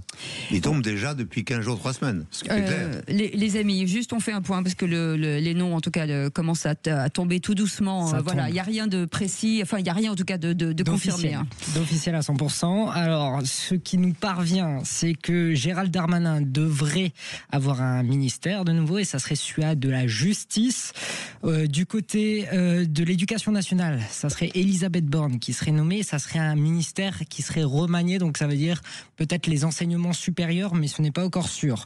Manuel Valls devrait bien faire son retour dans le ministère et ça serait ministre des Outre-mer. Du côté de Bercy, c'est très important ce ministère et ça serait Éric Lombard, le directeur général de la Caisse des dépôts qui devrait prendre en charge un Bercy très important. Au niveau du budget, ça serait Amélie de Montchalin qui serait nommée. Ce serait son retour en politique, donc comme elle s'était comme un peu éloignée de ça. Exactement, donc on a plusieurs encore questions. Aurore Berger devrait également faire son retour après une petite pause de 2 mois où elle n'était pas dans le gouvernement, 3 mois précisément. Elle serait ministre chargée de l'égalité homme-femme et lutte contre les discriminations. Et enfin, un petit nom qui nous parvient, c'est François Rebsamen, maire de Dijon et ancien ministre du Travail sous Manuel Valls. Il devrait avoir un ministère, on ne sait pas encore lequel. Alors ce qui veut dire, Farid Temsamani, c'est que quelque part on reprend beaucoup les mêmes et on recommence.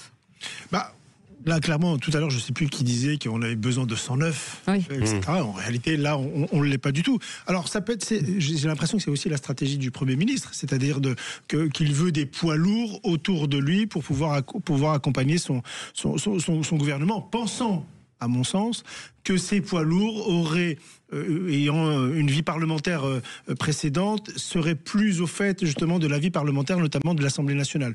J'en suis pas certain, en réalité. Pourquoi ? Parce que la situation à l'Assemblée n'a pas évolué aujourd'hui qu'il y a 3 semaines, 1 mois.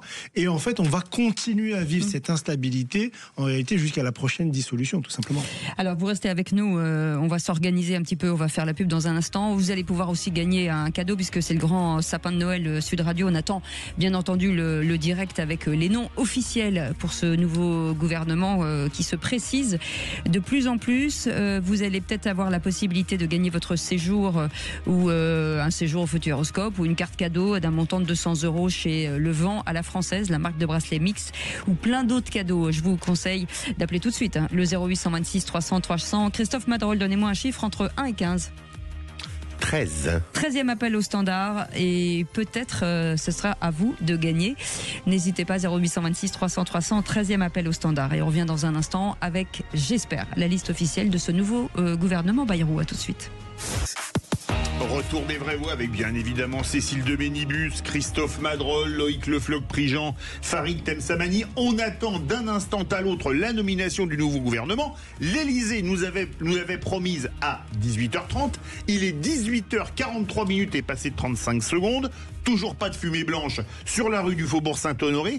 Est-ce que c'est un signe quelque part? Parce que, en général, quand l'Élysée promet 1 heure, c'est plutôt bien tenu. Là, il y a quand même déjà un quart d'heure de retard. Est-ce qu'il y aurait quelque chose, comme on dit, un petit caillou dans la chaussure, à votre avis? Déjà, avec la défection de Xavier Bertrand. Avec Bertrand, et on le voit arriver partout. Donc il y a des cailloux dans la chaussure. On va voir si c'est dans un quart d'heure, c'est bon. Mais à mon avis, il y a des cailloux dans la chaussure, oui. Des cailloux, des pierres. Chacun son truc. Ce serait le moment peut-être de refaire un point, hein, si vous avez des noms à annoncer encore, Albin, peut-être. Alors là, normalement, ça devrait arriver. Éric Colère, normalement. Alexis Colère, excusez-moi. Éric Colère, Alexis Colère est sur le point d'arriver. Donc normalement, l'officialisation, elle est pour quelques secondes. On répète ce que nous avons pour l'instant.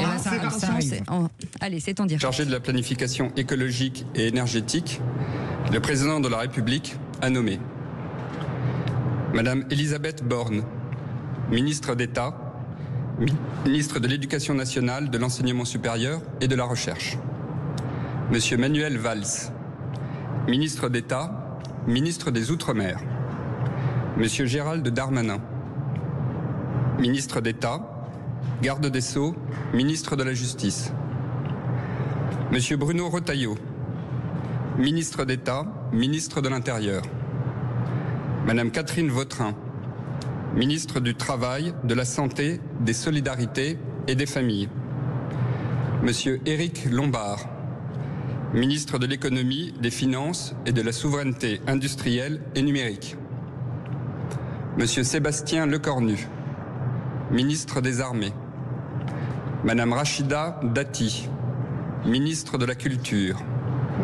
Monsieur François Rebsamen, ministre de l'Aménagement du Territoire et de la Décentralisation. Monsieur Jean-Noël Barrot, ministre de l'Europe et des Affaires étrangères.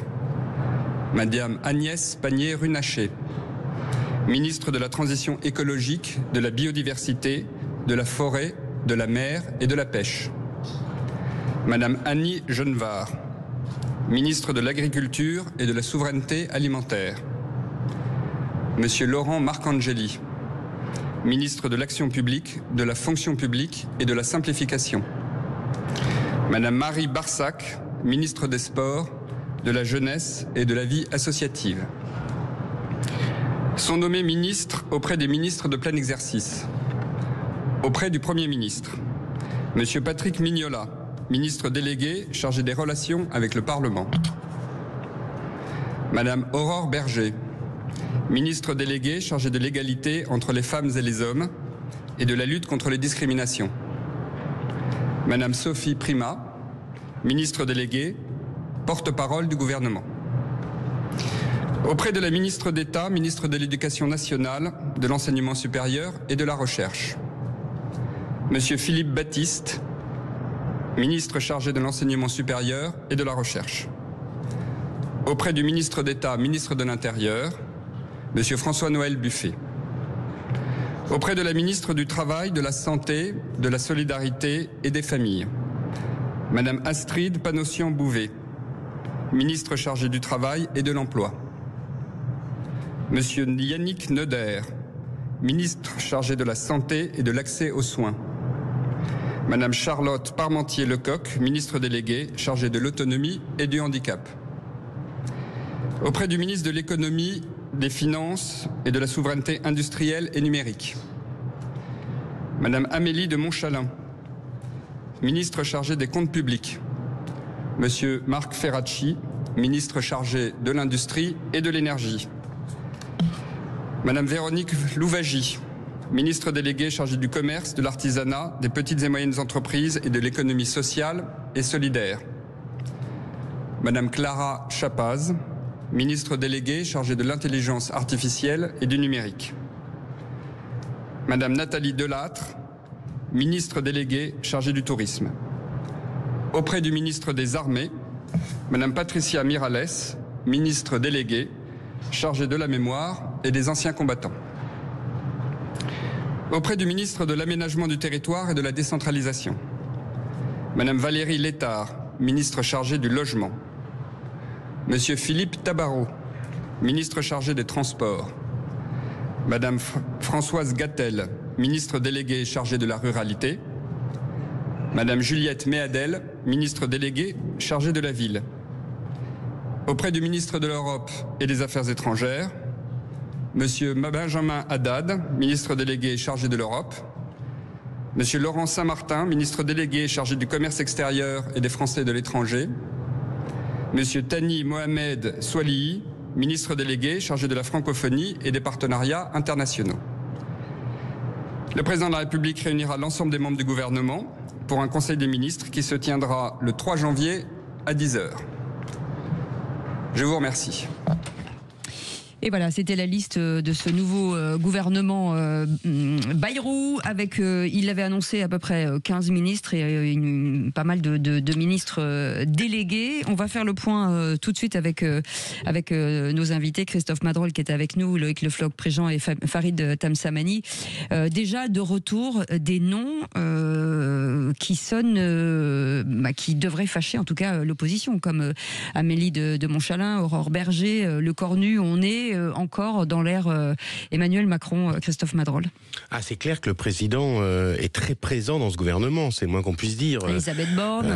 On a Elisabeth Borne, d'ailleurs étonnant quand on a été première ministre de revenir ministre de l'Éducation nationale, c'est un choix personnel qu'elle fait très bien. Le retour de Manuel Valls, c'est étonnant aussi, qui n'a pas démérité. Moi, sincèrement, j'ai plutôt une sympathie pour Manuel Valls, mais à l'outre-mer, c'est un poste quand même compliqué aujourd'hui. Surtout avec la Nouvelle-Calédonie. Il a quand même eu des propos un peu compliqués par rapport à l'outre-mer. On en parlait tout à l'heure en antenne. On va voir comment il va se débrouiller. Je trouve que c'est un gouvernement qui me donne tort, Loïc. Je tiens à m'excuser de ce que j'ai dit tout à l'heure. Mais il y a que les abrutis qui n'ont pas d'avis, parce que la ligne politique là, je la vois pas du tout. Quand on voit... Alors, ce qui est fou, c'est le nombre de ministres d'État. C'est-à-dire qu'il y a eu de la négociation incroyable.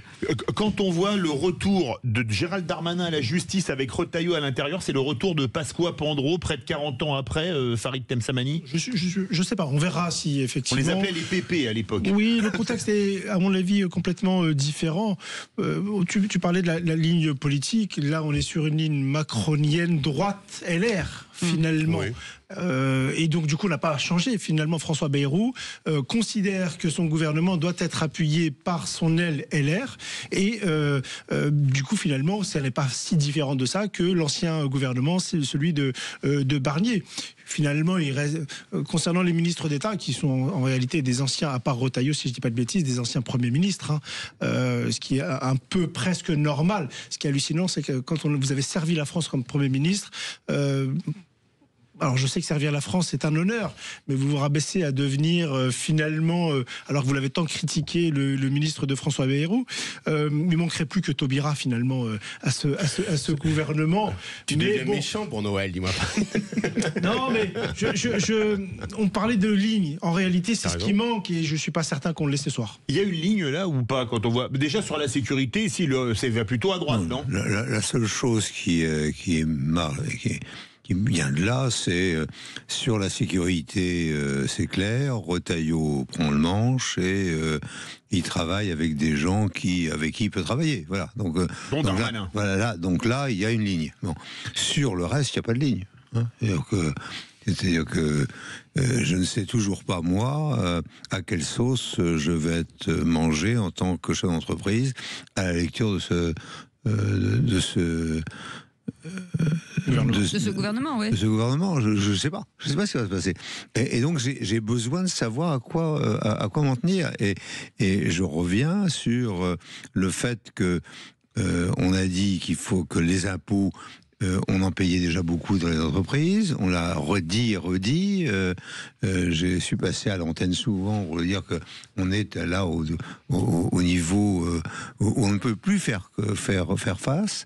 Je pense qu'on va voir le discours de politique générale, mais disons que pour l'instant, je n'ai pas de ligne politique économique et je ne m'en félicite pas. Allez, 0826 300 300, si vous voulez bien entendu commenter ce nouveau gouvernement qui vient de tomber il y a quelques instants, le nouveau gouvernement Bayrou. Est-ce que soyons clairs, est-ce qu'à un moment donné, quand on voit les noms, effectivement, beaucoup de macronistes, beaucoup de LR, en tout cas beaucoup de droite, est-ce que ça va être censuré selon vous? Est-ce que forcément PS ou enfin NFP et peut-être le RN pourraient, à votre avis, bloquer ce gouvernement, Christophe Madrol? Oui, je pense que le gouvernement, on verra ce qui va se passer, quels sont les gages que va donner François Bayrou à LFI et à la gauche et au FN. Ce qu'on peut marquer aussi, c'est qu'il n'y a pas un écologiste dans le nouveau gouvernement. Et pourtant, il y a des écologistes raisonnables. Je parle pas de moi, mais je parle d'autres écologistes qui auraient pu faire leur entrée. On a parlé d'autres écologistes. Il n'y a pas un écologiste dans ce gouvernement. À part Agnès Pannier-Runacher, qui n'a pas démérité et qui mérite vraiment d'être dans ce gouvernement, il n'y a pas de traçabilité. Vous voyez, c'est un gouvernement qui n'est pas incarné, à part effectivement ce que dit Philippe David, entre Retailleau et Darmanin. Retailleau-Darmanin, là c'est fort. Et puis Valls, effectivement, qui prend un sous-ministère des Outre-mer. Soyons clairs, ministre d'État, mais bon, ministre d'État, je crois que c'est la première fois qu'on a un ministre d'État qui est ministre d'État. Voilà, c'est la première fois. Jamais, Philippe. Ouais. Il y a une ambiguïté, c'est le en même temps, non pas façon Macron, mais façon Bayrou. Allez, 0826 300 300, Ludovic est avec nous. Bonsoir Ludovic. Bonsoir Ludovic. Bonsoir Cécile, bonsoir Philippe et bonsoir Evrevoire. Ludovic, vous avez vu, cette liste.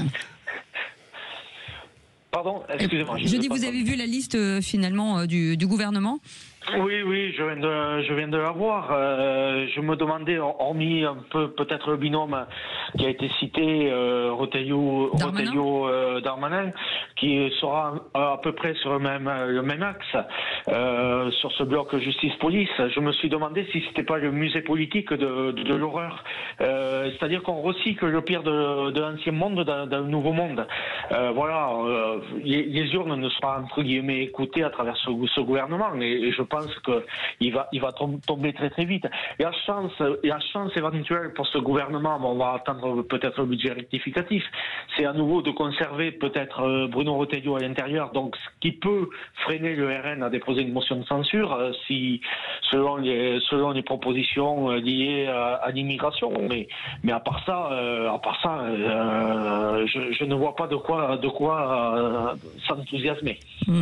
On a l'impression, Farid Temsamani, que finalement c'est tous ceux qui voulaient rentrer au gouvernement. C'est pas un choix délibéré. Plus les femmes, je pense, de la manière à ce qu'il y a parité. Je vous rappelle que vous avez des femmes inconnues qui arrivent là pour faire parité. Donc il y a cette idée.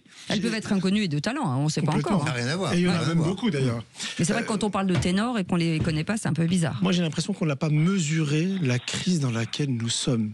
Autant de cinéma, autant de temps pour faire un gouvernement, pour finalement arriver à ce type de gouvernement, moi je trouve ça hallucinant. Un des éléments des partis, que ce soit notamment du NFP ou même le Rassemblement National, c'était un signe notamment vis-à-vis de la réforme des retraites, que les Français n'ont toujours pas digéré. Et finalement, on le fait nommer comme ministre de l'Éducation nationale Madame Elisabeth Borne, aussi sympathique. Madame 49.3. Madame 49.3, mais surtout celle qui a porté cette fameuse réforme des retraites. Et moi, je pense qu'on est encore une fois en décalage vis-à-vis de la population et de nos concitoyens. Provocation sur le bout ? J'irai pas jusque-là, mais clairement, c'est un mauvais signal, au moins pour la gauche. Non, mais allons plus loin. Allez-y, vous avez le mot de la fin. Ça risque de péter. La société est en tension. L'intérêt aujourd'hui et la nomination de Bayrou, c'était pour apaiser la société. Attention, moi je vois tous les jours à Marseille et dans les Bouches-du-Rhône une réelle tension. Et cette tension qui n'est pas incarnée politiquement, ça risque d'avoir une versus numéro 2 des Gilets jaunes. Merci beaucoup Loïc Lefloc-Préjean, merci beaucoup Christophe Madrol, merci Farid Temsamani, merci beaucoup merci à tous.